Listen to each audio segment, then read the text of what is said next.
welcome back to the Rum Brothers. We've got a very special episode for you, something we've never done. We're going to show you a few Boilermakers that we think are going to blow your socks off. The Boilermaker, if you're not familiar with it, it is a classic beer cocktail where you take a full glass of beer and then you drop a shot of a spirit in it. I love the pairing of spirits with beer, but I think a better way to do it is to just pour the spirit in the glass and then put the beer on top of it. A little bit more sophisticated. You don't have to deal with two glasses in one. I just think it's nicer. That's my theory into making a better Boilermaker. And so we've got some pairings here. We've got our Bushmills and Peroni, our Irish and Italian mix. We've got Miller High Life and Old Monk Rum, a channel favorite. And then we have Guinness and Skrewball peanut butter whiskey. You guys excited? Yeah, and we have reviewed all three of these spirits, so if you want to see the individual reviews, we can put that down in the down. Well, because there's so many of them, we can't put them all at once, so we'll put them down in the description below. You must go there. Be careful, be wary of buying green bottled beer. Or store a clear bottle, or yeah. So these kind of bottles will get the photosynthesis. They react with the hops and make it smell like skunk. And actually, hops are they're in the cannabis family, I think. So that's why they kind of smell. Yes, it smells like weed. It smells like weed. When I it's in think the that sun. was somewhat scientific. Yeah. All right. So ignore the smell. Ignore the smell. Yeah. The taste should be almost okay. Yeah, that's pretty good. The pinch of nose.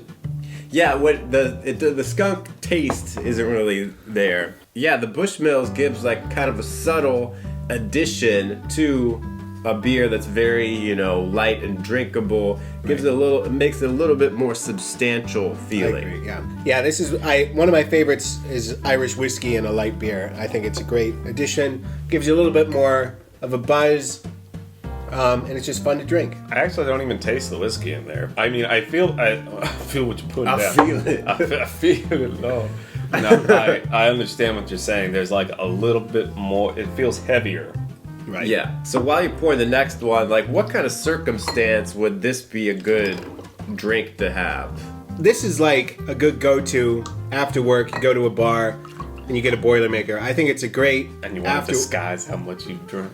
It's a good after work drink. It's like, oh my gosh, I need to unwind. That's one of my favorite times to drink it. Or I want beer, but I want something a little stronger. It seems like, Peroni is a good summer beer.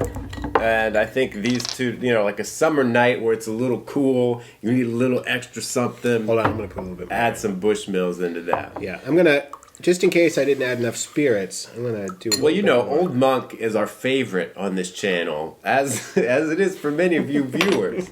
So we're going... Or at least your favorite to talk about. We love all the comments on the Old Monk review we did. We stay up late at night. Up there, yeah. Read them. These two beer, they're very light.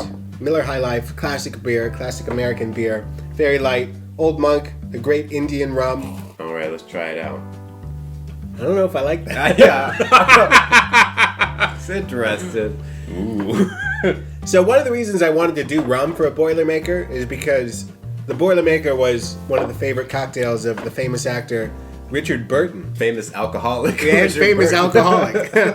Richard Burton. Yeah, before he was drinking 2 bottles of whiskey a day, he would enjoy his Boilermaker cocktails.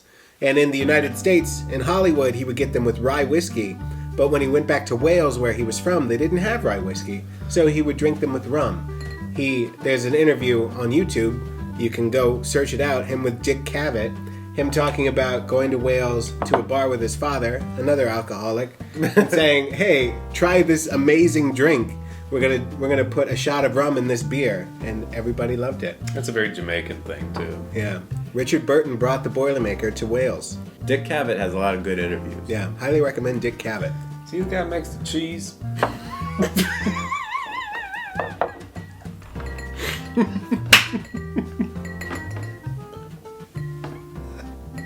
Oh man, I love this Boilermaker.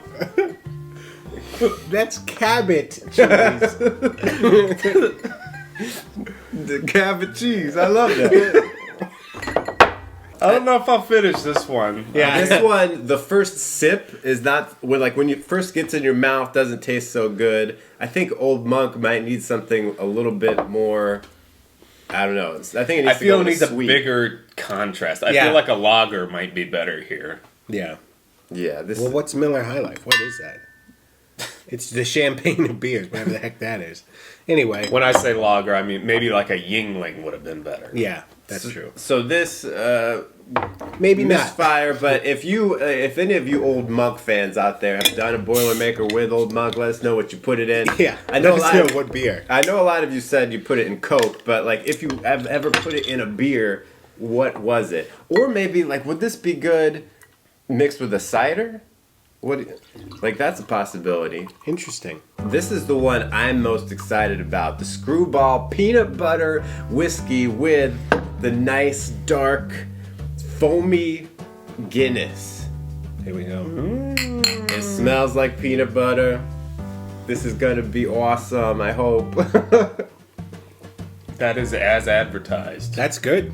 I like that. No surprises there. That's really good. Okay. I would be careful with the amount you put in. I think we put in just enough.